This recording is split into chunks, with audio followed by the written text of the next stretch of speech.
Welcome everybody to our YouTube channel. Today I'm making a video on 10 tips for spousal sponsorship interviews.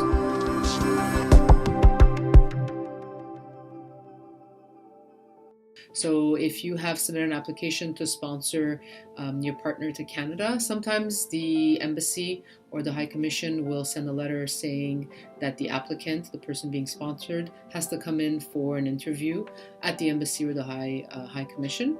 What we do with our clients is we give them some tips and we also prepare them for the interview because the interview is quite important. Even if you've submitted a very strong application, officers receive a lot of different applications and they often make a decision at the interview. If they have some concerns, they want to make sure that the relationship is genuine, they want to make sure that all the facts that they have matches the application and also matches what the applicant is going to say. Usually the interview is for the applicant, so the person being sponsored.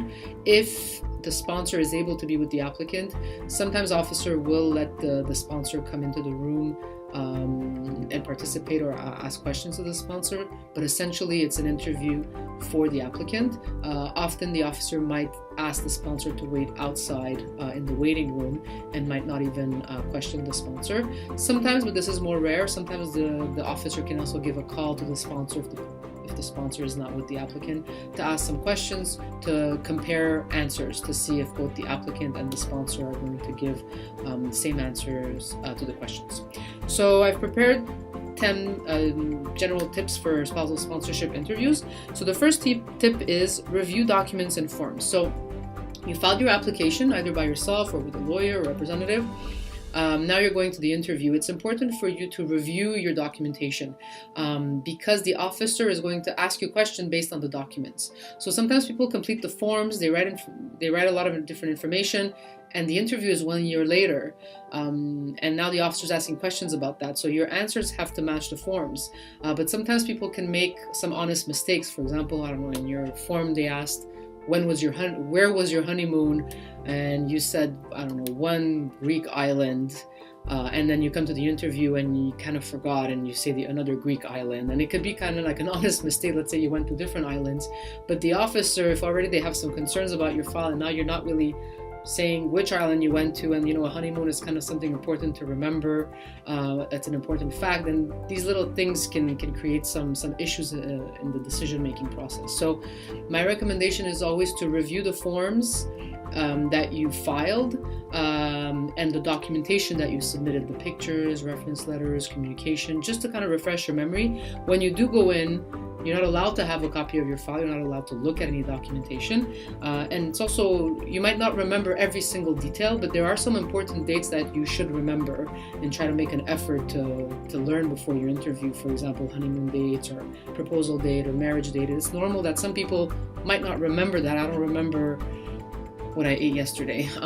So you might not remember specific dates of a year or 2 years ago, but for the purposes of the interview, I always recommend to review all the documentation before you go to your interview.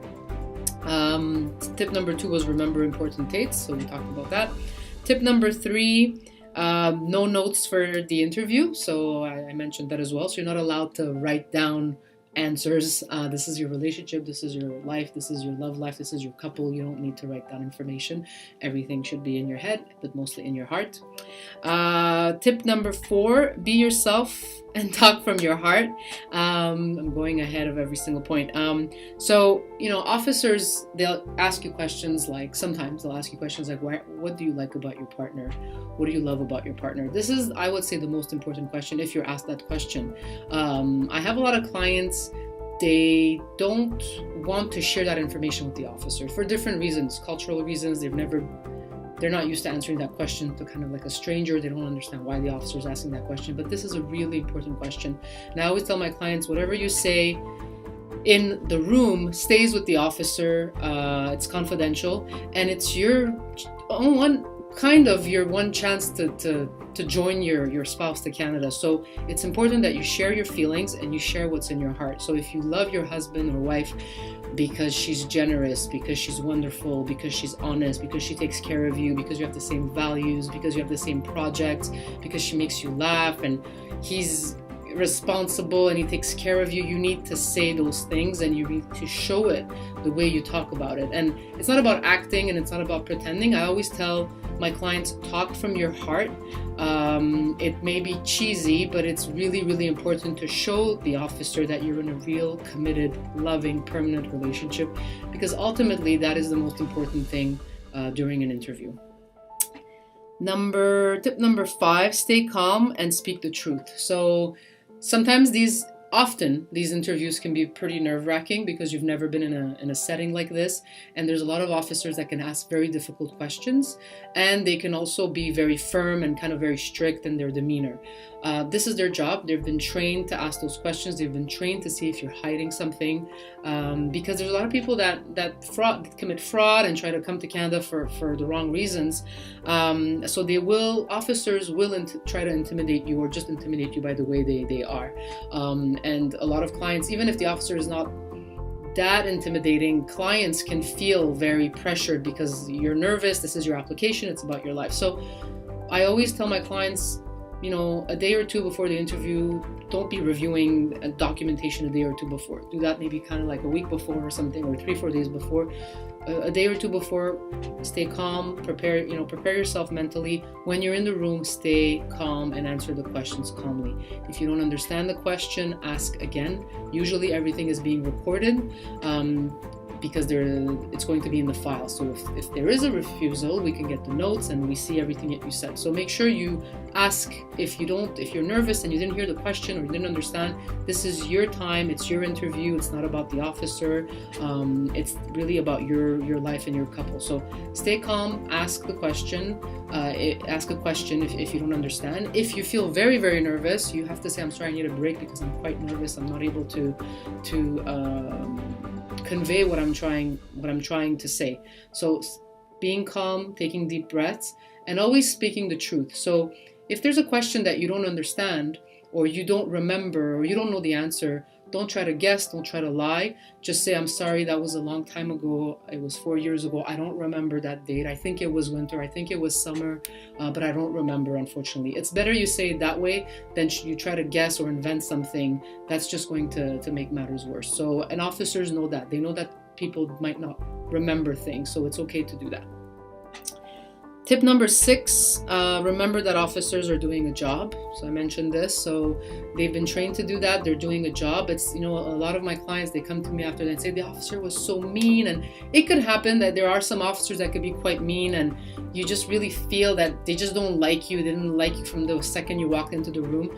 I think most of them do a pretty good job when they have complete documentation, complete information. But I always tell my clients, just remember that they're assigned a job and they're trying to see if there's something missing in the file or something that they didn't see in the application. So by remembering that, you don't get upset with the client and with the officer and get into an argument. You let them do their job and you answer the questions as best as you can. Tip number 7, bring updated documents about your relationship. So sometimes when you file an application, the interview is, let's say, 6 months later, 8 months later, a year later, and a lot of things might have happened during that time. You might have visited each other, you could have had a baby, you could have, I don't know, maybe the sponsor came and lived there for 3 months and you went traveling and you did all these things, you gave gifts to each other. So it's good at the interview to bring updated documentation about what happened during that time since you filed your last application or your last update, so that the officer sees that the relationship goes on. The relationship is continuing past the time that you got married or your common law partner and you filed the application. It really strengthens the file to bring those documents. Some officers will take them, some officers won't. Some officers will take a look at them and then give them to you. You should make a copy of everything before you bring a copy for the officer, but I highly recommend you do bring those updated documentation at the interview. Tip number 8, listen to the question, ask to repeat if it's not clear. We talked about that. Tip number 9, if there's an interpreter, ensure that you understand the interpreter. This is important. There are some people that will have an interpreter in the room because they don't know how to speak English or French. So in the beginning, before you start your interview, you need to speak with the interpreter. So let's say you're speaking Farsi, there's a Farsi interpreter. You speak with the interpreter and you see if you understand, because sometimes it could be different dialects, it could be different tones.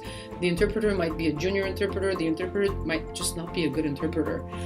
So if you're not understanding the interpreter, the interview is not going to go well. So it's important to make sure you understand each other before the interview starts. And during the interview, if you understand a little bit of English and you see that you said some English or French and you see you said something in Farsi, let's say, and then the interpreter said something else, there's one or two words that weren't the right words, then you have to bring it up. You have to tell the officer as best as you can, I'm sorry, but this is not what I said, because everything's being recorded usually.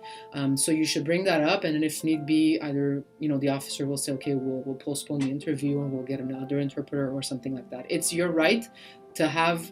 Usually you have to bring the interpreter. Some embassies or high commissions will have interpreter there for you, but usually you have to bring an interpreter.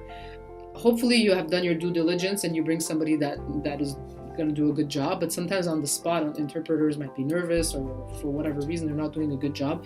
You have to explain this to the officer the best as you can.